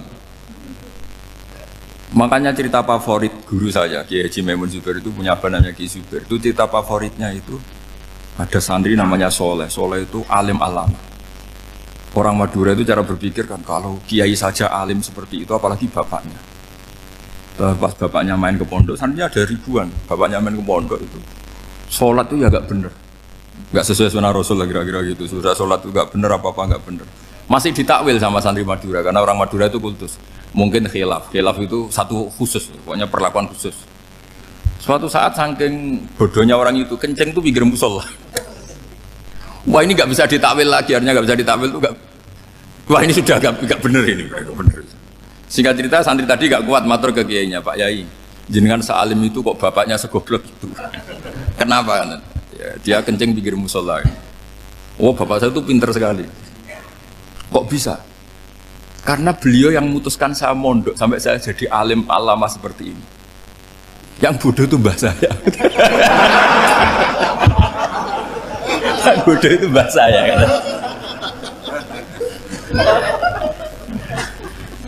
Artinya gini, sekarang misalnya Anda dekan, atau Anda rektor, atau Anda profesor, atau Anda kiai top mubalek kondang. Anda mubalek kondang terus punya anak, gobloknya bukan main, atau apalagi anaknya ketangkep KPK. Yang satu anaknya orang bodoh jadi dekan. Kalau kompetisi ini pinter mana coba? Ada ahli metodologi tapi anaknya itu terlibat narkoba. Yang ini petani utun, anaknya dekan. Kira-kira kalau dikompetisikan pinter mana? Anaknya pinter petani tadi. Gitu. Yang ketika petani kamu vonis bodoh gitu. Tapi siapa tahu kalau ini menyimpan calon. Paham ya? Kita tidak pernah tahu. Makanya Quran selalu ngajari dalam ilmu sosial itu wa in adri la allahu fitnatul lakum wa mata'un ila. Dalam ilmu sosial itu kita harus jawab tidak tahu. Karena mudah. Makanya saya tadi pagi ngaji di direktorat saya bilang, saya pernah diprotes orang, Gus kamu udah jelas 01 apa 02. Ya saya jawab gitu. Manusia itu makhluk yang paling gak jelas gitu. Sekarang soleh suatu saat bisa saja gak soleh. Yang sedang gak soleh suatu saat soleh. Sesuatu yang mungkin rubah kok kamu fanatik itu gimana? Nalarnya itu gimana? Coba kita tahu dulu Wahsy itu pembunuh Hamzah, akhirnya mati mukmin ya enggak? Padahal orang yang sangat dibenci Rasulullah karena membunuh Sayyid siapa? Hamzah. Sa'labah yang tukang itikaf di masjid akhirnya su'ul Fatimah. Kita tidak pernah. Nah kalau nggak pernah tahu ya tidak usah terlalu fanatik biasa saja. Kayak jenengan seneng saya itu ya saya tidak tahu sampai kapan ya. Saya seneng sampai kapan ya tidak tahu. Kayak suami istri itu. Pas nikah harmonis bulan madu sampai kapan bertanya. Yang jelas paling awet itu pasangan jelek itu pasti nggak awet. Makanya jadi guyonan tuh. Pasangan itu jangan baik-baik gak awet, kalau jelek itu awet. Ternyata maksudnya cantik sama ganteng itu suatu saat pasti jadi jelek. Yang jelek sama jelek pasti jelek terus. Makanya jadi guyonan. Kalau pasangan jelek itu awet katanya. Tapi kalau pasangan baik, ternyata baik wajahnya itu pasti gak awet. Suatu saat pasti jelek. Tapi yang jelek awet. Karena mulai dulu ya jelek sampai itu. Awet jeleknya maksudnya bukan. Ya jelas ya, jadi saya mohon sekali ini ilmu. Sampai ndak urusan, ini bukan urusan cocok ndak cocok, tapi ilmu. Ilmu harus kita dengar bahwa syariatnya para nabi itu yang sifatnya furu'iyah, tidak usuliyah, tidak tauhid itu potensi rubah. Sehingga mengkaji nasab manusia itu satu keharusan seorang ulama. Makanya setiap ada syariat nabi, hal hadis syariah mu'abbadah amla, mansukhoh amla. Karena potensi itu tinggi. Kita tahu dulu semua nabi sholat menghadap apa? Baitul Maqdis. Era Rasulullah dipindah ke Ka'bah. Tapi kalau kamu katakan total Baitul Maqdis ya tidak juga. Nabi Ibrahim mulai dulu madhabnya ke Ka'bah. Tapi kalau Nabi Musa ke Baitul Maqdis. Terus kamu bilang ini 01, 02 ya memang syariat jadi sesuatu yang furu'iyah. Nah, kenapa ini furu'iyah? Jawabannya sederhana. Ketika seseorang menghadap Ka'bah itu menghadap batu apa menghadap Allah? Allah. Ketika menghadap Baitul Maqdis hakikatnya menghadap Allah apa menghadap Baitul Maqdis? Allah. Maka menghadap Ka'bah itu sebenarnya masalah furu'iyah. Yang masalah usuliyah adalah inni wajjahtu wajhiya lilladzi fataras samawati wal ardh. Yang permanen adalah menghadap Allah Subhanahu wa taala. Cuma secara prosedur syariatnya secara zahir menghadap Ka'bah. Maka potensi rubah karena ternyata itu furu'iyah. Untuk kiblatnya itu furu'iyah. Yang permanen adalah menghadap ke Allah Subhanahu wa taala. Ini penting ya. Jadi terus sekarang masih antar nabi apa di internal nabi? Ini sudah mau selesai waktunya. Sudah habis ini. Internal. Ini sudah selesai ini sudah pas ini. Mohon maaf ya. Oh. Jam ini sudah. Sampai mana tadi? Diteruskan apa enggak? Sudah ya, sudah kayaknya sudah. Biar kelihatan cerdas terus. Sekali pertemuan sudah pinter gitu. Berapa? Setengah jam sudah pinter gitu. Yang internal nabi apa antar nabi? Internal ya, sudah sekarang ke internal. Kalau internal lebih banyak lagi contohnya. Yang masyhur tentu masalah Baitul Maqdis. Dulu Rasulullah pernah sholat menghadap Baitul Maqdis 16 bulan. Berapa? 16 bulan, kila 17. Pokoknya khilafnya hanya 16 dan 17. Kalau ada bilang 10 bulan berarti gak pernah ngaji. Khilafnya, karena khilafnya itu hanya 17 sama 16. Akhirnya sama Allah diminta, disuruh menghadap ke Ka'bah. Saya ulang lagi, itu tetap masalah antar nabi sebetulnya. Begini, makom itu kalau dalam bahasa Arab bukan kuburan. Kalau di Indonesia kan makomnya Sunan Bonang itu kan kuburan. Kalau makom dalam bahasa Arab itu sesuatu yang pernah dipakai singgah itu namanya apa? Makom. Lalu Rasulullah itu pertama di Medina itu madhab Baitul Maqdis itu 16 bulan. Orang Yahudi senangnya bukan main. Sampai mereka bilang gini, Muhammad tuh gaya-gaya nantok punya agama baru, tapi kiblatnya ikut kita. Baguslah anak itu katanya, masih tahu diri katanya. Bagus katanya itu masih tahu diri. Jadi senangnya bukan main orang Yahudi, karena kiblatnya Muhammad sama dengan mereka. Ya tentu mereka jangkar Muhammad, bukan Sayyidina Muhammad atau Rasul Muhammad karena mereka masih gak iman. Nabi itu ya agak tersiksa karena beliau secara gen turunan Nabi Ibrahim dan kiblatnya Ibrahim itu Ka'bah. Agak tersiksa tapi sami'na wa ata'na tetap madhab ke Baitul Maqdis berapa? 16 bulan. Suatu saat Nabi Muhammad itu disuruh madhab Ka'bah. Ini dengerin. Akhirnya madhab ke Ka'bah. Apa yang terjadi? Orang Yahudi komentar gini, Muhammad itu gimana? Dia di perantauan rindu sama keluarganya, terus rindunya itu diaplikasikan jadi perilaku agama. Jadi dia madhab Ka'bah dianggap kangen. Kayak saya kan orang Rembang. Rembang itu apanya Jogja? Timurnya apa? Nggak, Jakarta itu mana Jakarta itu? Barat sana ya. Ibaratnya saya orang Jakarta, terus merantau di Jogja. Dulu kiblatnya itu menghadap ke timur, terus ketika madhab ke barat kata sampean, wah itu padunya kangen apa? Keluarga. Juga kurang ajar orang Yahudi. Jadi orang Yahudi itu memang paling pinter bully. Makanya kalau sampean tukang bully itu ya agak-agak, ya enggak. Saya tidak ngomong agak ya, pokoknya agak-agak. Ya. Pinter bully orang Yahudi. Makanya nggak ada orang debat sepinter orang Yahudi. Yang bisa ngalahkan hanya Tuhan itu. Orang Yahudi yang bisa ngalahkan hanya Tuhan. Lalu Sayyidina Ali orang paling terkenal cerdas. Itu kalau sama orang Yahudi itu pusing. Karena ya apa logikanya itu. Saya beri sekian contoh. Ada orang Yahudi tanya gini, Muhammad, kalau kambing mati itu yang bunuh siapa? Ya Allah, mati langsung itu. Agama kamu itu aneh, Mak. Yang langsung sentuhan Allah haram, tapi yang lewat tangan-tangan jahil manusia malah halal. Harusnya itu yang halal kan orisinal langsung Allah yang bunuh.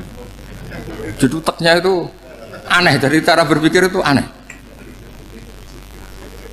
Nah cara sampean ini kan, nak halal pangan kue. Tapi Nabi kan nggak boleh bertutur kata kasar gitu. Kalau yang jadi Nabi saya untalan ngono kan gitu.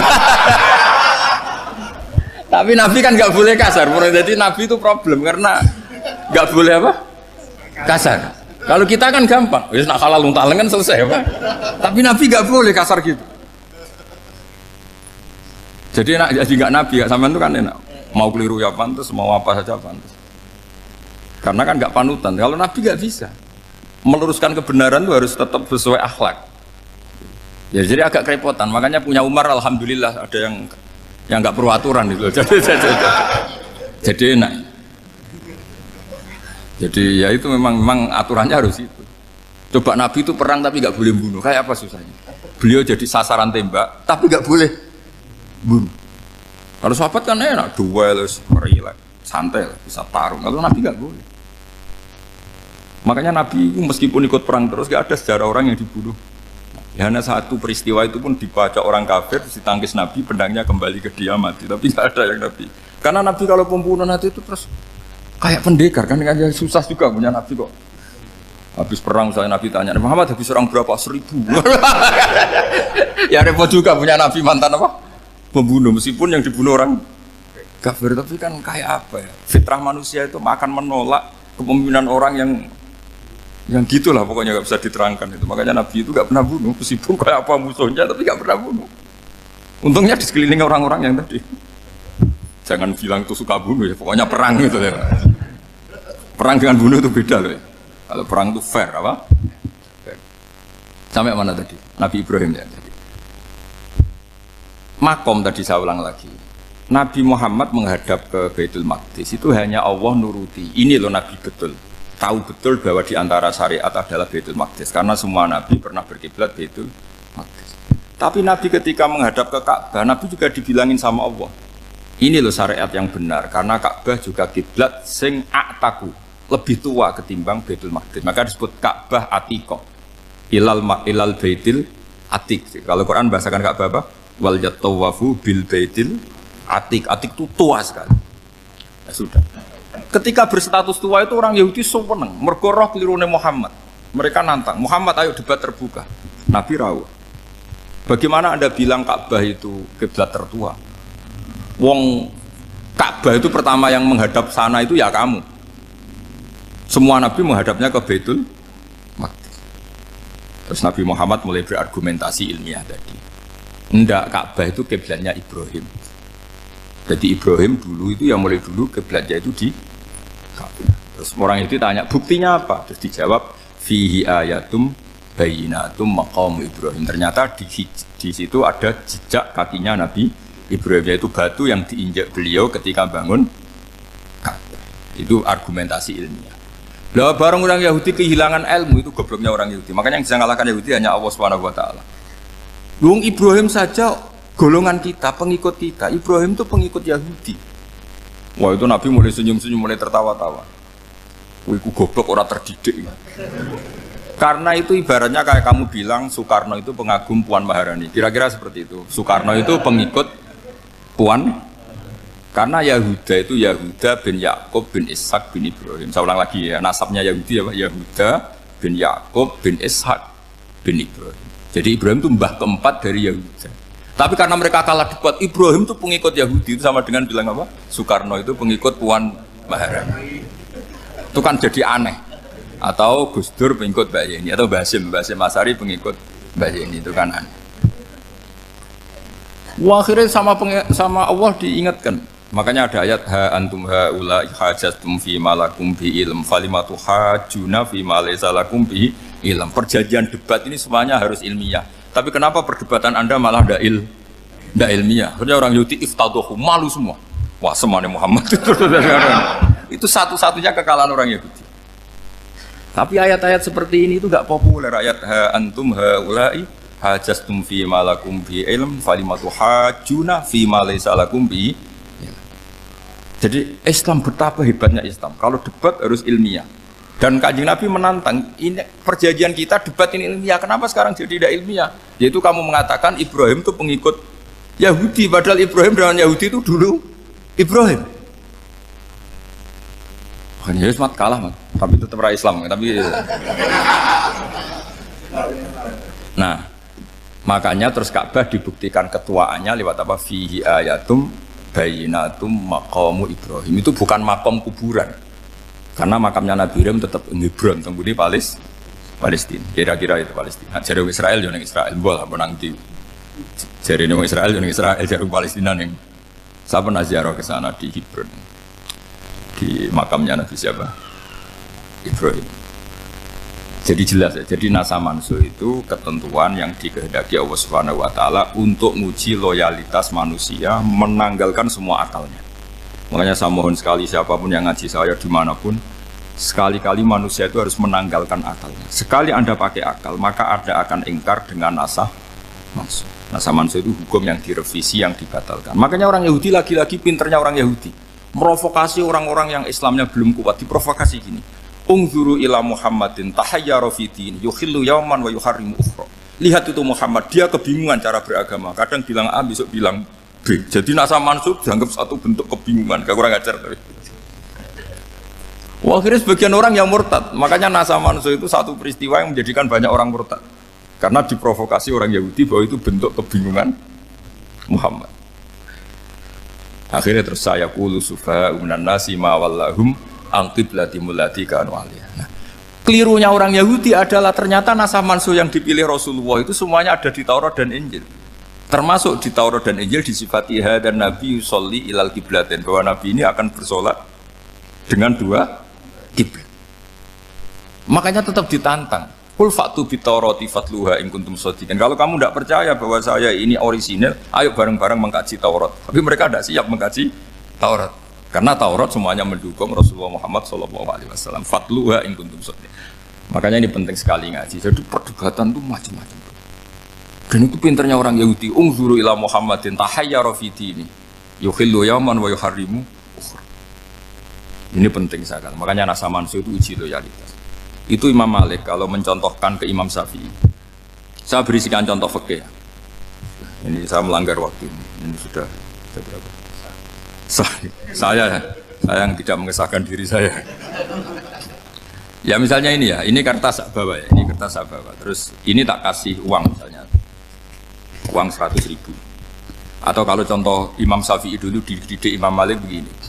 Ya Syafi'i, kalau kamu punya dua budak, dua pembantu, kalau dulu kan masih ada budak, dua pembantu lah kira-kira. Seneng mana, yang cerdas sama yang goblok? Seneng yang cerdas. Kalau yang nurut sama yang bantahan, seneng yang nurut. Lah yang nurut itu yang goblok. Makanya tinggal dibalik saja. Kamu tak beda ya. Seneng mana punya istri yang cerdas apa yang goblok? Coba jawab. Atau ibu-ibu mbak-mbak ini, seneng mana punya suami yang cerdas atau yang goblok? Kalau cerdas gak bisa diakali. Tapi goblok nurut tapi ya kadang di sini kan di sini. Nah, itu kan antar manusia. Masalahnya kita menghadapi Allah Subhanahu wa taala yang semua kita pasti bodoh. Kita menghadapi Allah Subhanahu wa taala yang semuanya kita pasti bodoh. Allah jelas ngendikan wa kanal insanu dzaluman jauhlah. Manusia itu banyak dolimnya. Dolim itu sifat mubalaghah. Kalau orang dolim sekali dolim, kalau sering zalum, kalau jahil biasa jahil, kalau banget jahili jahul. Bahasa Arab kan gitu memang. Ghafir, pengampun biasa. Kalau ghafur selalu mengampuni. Syakir, makanya sifatnya Allah Ta'ala ikut wazan fa'ul semua. Ghafur, syakur, atau diikutkan wazan fa'al. Kalau goblok biasa jahil, goblok banget jahal kan itu. Kafir biasa kafir, kalau kafir banget kafar. Ya, jadi wazan balaghah itu bisa fa'al, bisa fa'ul ya. Kafirin, kafar atau kafur. Paham ya? Malah ngaji nahwu. Ya, tapi ini memang perangkatnya ya. Ini kan perang mau tidak mau. Makanya misalnya Allah tidak suka kulla kafarin banget kafir ya, Pak. Paham ya? Kulla khawanin banget khianate. Kalau khain khianat biasa, kalau khawan sering khianat. Lah manusia itu kata Allah apa? Zaluman. Wis banget dolime, banget bodoh. Itu kalau yang ngarang hikam mencontohkan tuh gini, manusia itu pas bener saja salah, apalagi pas salah. Jadi manusia itu kata imam yang ngarang hikam itu, man itu kanat mahasinhu masawiyah, fakih falatakunu masawihi masawiyah. Ketika baik saja buruk, apalagi ketika buruk. Coba kalau ada orang dermawan sama teman-temannya, tanyakan istrinya, duit dihambur-hambur, disikno konco ngalono bojo. Mesti gitu. Teman yang sering silaturahim ke teman-temannya, kata temannya baik, senang silaturahim, tanyakan istrinya, oh meninggali wong. Jadi manusia pas baik saja ada buruknya, apalagi pas buruk. Makanya dulu bapak saya ngajarin saya istiqomah ya apik ya, tapi kadang-kadang nak keterusan itu ora istiqomah ngangkangi orang ya udah punya kesempatan. Misalnya ada imam masjid ngimami terus sampai tua sampai mau mati, itu istiqomah apa tidak memberi peluang yang lain? Tidak jawab aja. Jadi itu manusia. Jadi pas baik saja buruk, apalagi pas buruk. Kayak saya gini di sini ngajar baik, tapi saya ada sopannya harus di atas. Padahal banyak orang sepuh, ada Pak On, ada beberapa yang kan terpaksa nggak sopan. Tapi sama yang nyuruh, berarti sama yang dosa. Kemarin saya minta di bawah supaya ganjaran saya utuh. Ini gara-gara begini ganjaran saya ini agak terkredit apa terdebat itu karena itu. Saya teruskan. Jadi manusia itu punya sisi itu karena manusia itu dzalum dan apa jahil. Bahkan al-insanu dzaluman. Problemnya ini ngadepi Allah yang selalu pinter, yang kita selalu bodoh. Misalnya gini, kamu ditanya Allah. Ini contohnya Imam Malik. Ikla hadi sokhroh fa inna tahtaha dhahaban. Coba bongkahan batu itu kamu angkat, di bawahnya ada emas. Lalu budak yang pinter berlogika, oh disuruh buka itu karena ada emas toh. Berlogika. Kalau budak yang goblok enggak, ya disuruh ya diangkat saja. Ada emas apa enggak karena perintah ya diangkat. Yang satu nurut karena perintah, yang satu nurut karena ada emas, ada sesuatu. Logikanya suatu saat Tuhan tuh hanya bilang gini tok, ikla hadis sokhroh, batu itu angkat. Yang nurut yang goblok permanen tadi kan langsung ngangkat. Yang pinter, ini ada apa lagi Gusti kok harus diangkat? Ya gak ada apa-apa, nyuruh saja kata Allah gitu. Oh ada bisa, sesuatu harus ada alasannya. Itu kira-kira mangkel loh agak. Oh mangkel. Nah, logikanya manusia seperti itu. Makanya dua murid pinter, di rakyat pinter, presiden ya susah mesti demo. Goblok ya susah di sini-sini uang. Ini kan nggak ada pilihan. Memang manusia itu nggak ada pilihan. Nah sekarang masalahnya gini di fikih ini, saya kembali lagi ke fikih. Pertanyaannya secara fikih begini. Misalnya iddah. Iddah itu seorang perempuan ditinggal mati suaminya atau ditinggal atau cerai. Itu kan ada namanya apa? Iddah. Iddah itu memastikan apa tujuannya? Memastikan rahim itu steril dari mani atau sperma zaut awal. Supaya nanti kalau dinikah orang lain tidak terjadi ikhtilatul nasab. Oke, berarti iddah kita beri argumentasi secara ilmiah li baro'atir rohmi. Jadi misalnya Zaid menceraikan istrinya Sri dalam keadaan masih bisa haid. Iddahnya 3 kali masa suci. Wal mutallaqatu yatarabbasna bi anfusina salasata quru. Lalu karena secara teori medis kalau haid berarti bukti tidak hamil. Apalagi kalau haidnya terulang-ulang sampai 3 kali pasti tidak hamil. Sehingga kalau nanti dinikahi orang lain pasti kalau ada anak ya anaknya zaud sani atau zaud kedua. Berarti alasan iddah li baro'atir rohmi. Oke, kita sok pinter, sok bijak. Pertanyaannya adalah sekarang sudah baru 1 bulan suaminya di Malaysia nggak pernah ngumpuli. Dicek di medis juga berbukti tidak hamil. Apakah boleh tanpa iddah? Semua ulama mengatakan tidak boleh. Tapi ini kan rahimnya jelas bersih. Ya karena iddah itu nuruti perintah pangeran, pokoknya tetap iddah 3 kali masa suci, 3 kali masa suci atau masa haid, itu ada perdebatan ulama. Tapi kan ini terbukti bersih Gus. Meskipun terbukti bersih kata Allah harus iddah 3 bulan atau berapa? Kira-kira 3 bulan 4 bulan ya tetap harus iddah. Kowe milih mana? Sok pinter Gusti, berhubung ini. Pangeran buat terang gitu. Berhubung. Jadi Tuhan apa bawa waris berhubung Gusti ini jelas steril dari sperma zaud awal. Nggak usah iddah Gusti. Sama aja kamu disuruh majikan kamu ikhla hadis sakhra, berhubung nggak ada apa-apa, nggak usah ya. Kira-kira mangkel nonda budak yang seperti itu. Mangkel. Maka dibutuhkan kebodohan dalam beragama. Betul itu memang. Makanya Nabi itu unik, pernah bilang itu gini, aksaru ahlil jannah al-bulu, aki-aki penduduk swarga itu al-bulu, wong goblok-goblok. Maksudnya goblok yang jenis ini, bukan goblok betulan maksudnya. Maksudnya goblok jenis ini itu ya tetap pinter, tapi pinternya dibuang. Pura-pura goblok demi samina. Jadi saya misalnya kok pinter dan goblok tadi sekaligus. Pinter dan goblok. Ya bah, ikhla hadis sakhra fa inna tahta hadaban. Tak angkat karena saya tahu di bawah ada emas. Tapi di hati saya sajane ya mergo perintah. Suatu saat kok disuruh Allah ikhla hadis sakhra, perintah ya tak angkat. Ya sudah. Jadi ya pinter ya goblok. Saya tahu namanya perintahnya Allah pasti ada hikmahnya. Hikmahnya iddah adalah li baro'atir rohmi. Tapi hikmahnya jadi kawula adalah nurut perintah Allah, cek tahu alasannya maupun tidak. Lah di sini ada illatul hukmi untuk membangun kecerdasan, tapi ada loyalitas untuk membangun ubudi. Ya, bahwa kita ini kawula roh tetap loyal. Makanya tadi pagi saya cerita Sayyidina Umar. Sayyidina Umar kayak apa cerdasnya? Tapi tetap ubudi ya. Yaitu Rasulullah SAW sering dibully orang kafir. Muhammad tuh gaya-gaya nantok. Wong ora oleh nyembah berhala, ora oleh nyembah watu, jebule ini nyembah Hajar Aswad. Karena dilihat dari jauh kan tetap nyium Hajar Aswad. Coba kalau kamu lihat dari jauh, kamu sujud dari jauh kan kayak sujud sama batu. Makanya Sayyidina Umar karena orang kafir masih cara berpikir gitu, tiap nyium Hajar Aswad itu komentar gedumel itu. Alim tu annaka hajarun la tadurru wa la tanfa. Walau la anni ra'aitu Rasulullah qabbalaka ma qabbaltuka. Aku roh nak watu, raman doroti, raman faati. Kalau saja saya tidak melihat Nabi nyium kamu, saya tidak sudi nyium kamu. Jadi tidak berdoa, doa mustajab itu tidak berutuh. Karena apa? Umar tahu ini masalah secara tauhid. Kalau saya doa depan Hajar Aswad nanti dikira syirik karena berdoa di depan batu. Tapi kalau saya tidak nyium, nyulayani sunnah Rasul, yaitu nyium Hajar, wis tengah-tengah nyium sambil gerutu, itu sudah kompromi. Ya nyium tapi gerutu. Kayak apa? Makanya ya cerdas tapi ya goblok tadi ya cerdas. Itu uniknya Rasulullah. Jadi muji orang pintar ya sudah langit. Tapi Nabi pernah dalam satu hadis mengatakan aksaru ahlil jannah al-bulbu. Aki-aki penduduk swarga itu orang bodoh. Artinya orang bodoh itu bukan bodoh betulan. Dia meninggalkan akalnya demi loyalitas ubudiyah.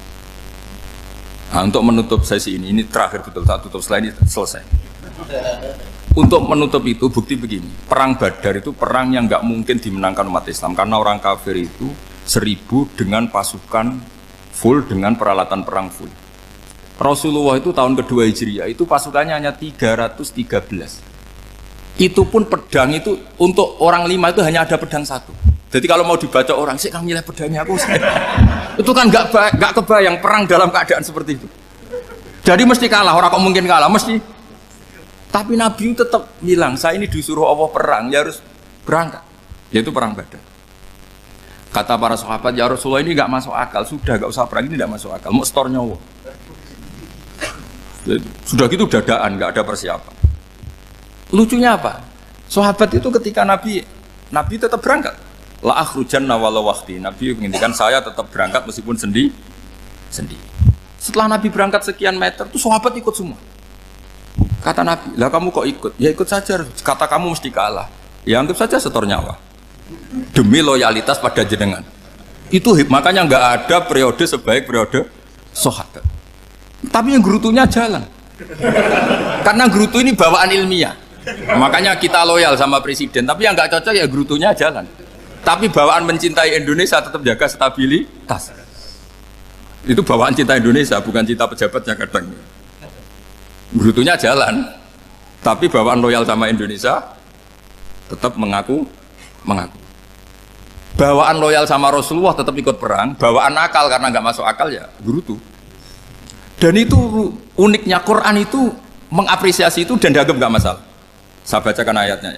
Kama akhrajaka rabbuka min baitika bil haqq wa inna fariqam minal mu'minina lakarihun yujadilunaka fil haqqi ba'dama tabayyana ka'annama yusaquna ilal mauti wa hum yanzurun. Peristiwa Badar ada peristiwa kamu itu keluar untuk perang. Sahabat kamu ngikuti, tapi mereka lakarihun, enggak senang sebetulnya. Karena enggak masuk akal. Ya geremeng tapi ya derek. Yujadilunaka fil haqq, mereka mendebat kamu dalam kebenaran. Jadi ya Rasulullah wong perang karuan kalah jenengan lakoni alasane nopo? Lah kok melok? Ya saya harus ikut jenengan Nabi. Itu unik. Kalau orang sekarang mana mau, kalau nggak masuk akal nggak mau melakukan. Coba misalnya istri kamu belanjanya dikurangi, anggap saja petualangan latihan hidup di masa lalu, nggak mau. Padahal petualangan itu hal yang indah. Petualangan itu kan hal yang indah, kan nggak mau? Oh ngirit aja alasan. Tapi lucunya kalau dijak camping bermiskin-miskin di hutan mau. Karena karpe dhewe, tapi nak suami yang ngongkon. Ayolah seminggu ini kita model miskin, anggap saja petualangan masa lalu. Enggak mau. Karena pinter, apa? Coba kalau bodoh. Ya ngono ya apa-apa Mas. Tapi resiko nak bodoh, pas kamu sakit ya dibiarin. Karena dia melihat sakit kan biasa, namanya manusia. Jadi makanya ini pilihannya susah, hidup itu maksud saya makanya ini. Jadi uniknya Quran gitu. Quran itu membolehkan psikologi manusia. Makanya Allah ngendikan kutiba alaikumul qital wa huwa kurhul lakum. Ya saya tahu kamu tidak suka perang. Allah yang ngakui bahwa kurhul enggak apa-apa. Tapi ketidaksenangan kita harus dilawan demi mengikuti Allah dan misalnya perempuan Allah juga gitu. Wa ashiruhunna bil ma'ruf. Gauli istri kamu muamalah secara baik. Kata Allah fa in karihtumuhunna fasa antakrahu syai'a wa ja'alallahu fi khairan katsira. Mungkin ada watak yang kamu tidak suka, tapi di situ ada kebaikan. Allah ngaku yang namanya suami mesti ada watak yang nggak suka dari istrinya. Juga sebaliknya lebih banyak lagi yang suami istri kamu nggak suka watak kamu. Juga nggak suka hidung kamu, wajah kamu banyak lah yang nggak disuka. Tapi demi kestabilan negara suami istri ini, mereka loyal. Justru itu bagus. Maka jagalah ilmu, juga jagalah loyalitas. Itu yang perlu saya utarakan. Jadi makanya agama ini dibangun dua. Satu kecerdasan hikmah, yaitu ya al-hukmu yaduru ma'ilati wujudan wa adaman. Tapi juga ada ubudiyah, bahwa agama ini milik Allah. Maka sami'na wa ata'na. Karena begini logikanya, saya ulang lagi masalah batu. Iqla hadis sokhra fa inna tahta hadaban. Terus saya angkat. Pembantu saya ngangkat. Dia saya gaji atas nama apa? Nurut kan? Atas nama menemukan emas apa atas nama nurut? Nurut, karena emas itu juga penemuan saya, milik saya. Ngangkat batu yang nggak ada emasnya juga atas nama nurut. Jadi rapot yang saya berikan ke pembantu saya itu tentang nurut dan tidak nurut. Saya kan tidak peduli dengan cerdas dan tidak cerdas. Itu kan tidak sesuatu yang menguntungkan saya. Nah Allah juga gitu. Kecerdasan kamu, pinter kamu itu tidak menguntungkan Allah Subhanahu wa Ta'ala. Karena Allah itu tidak butuh pinter kamu, cerdas kamu. Allah hanya butuh mental ubudiyah kamu. Makanya Allah mensifati nabinya hanya subhanalladzi asra bi abdihi, karena status tertinggi manusia adalah sifat kehambaan. Makanya ya Tuhan nafsul mutmainnah irji'i ila rabbiki radiyatan mardiyah fadkhuli fi ibadi. Berstatuslah sebagai hamba baru wadkhuli jannah. Nah kalau kamu berstatus hamba ya harus baik, gak usah akan bantah. Coba kalau kamu rasional, ya Allah kenapa bikin surga nanti-nanti? Engkau kan bikin sekarang, ngapain repot-repot nanti? Jadi kacau semua agama. Makanya yang perlu didahulukan adalah status apa ya Tuhan nafsul mutmainnah irji'i ila rabbiki radiyatan mardiyah fadkhuli fi ibadi. Masuklah berstatus sebagai hamba saya. Khasnya hamba tadi ya cerdas karena semua yang diperintahkan Allah pasti ada hikmahnya. Tapi kecerdasan ini kadang kita tinggalkan demi loyalitas ubudiyah. Terus ngoten mawon kula ngapunten ingkang kathah mugi-mugi niki barokah. Wassalamualaikum warahmatullahi wabarakatuh.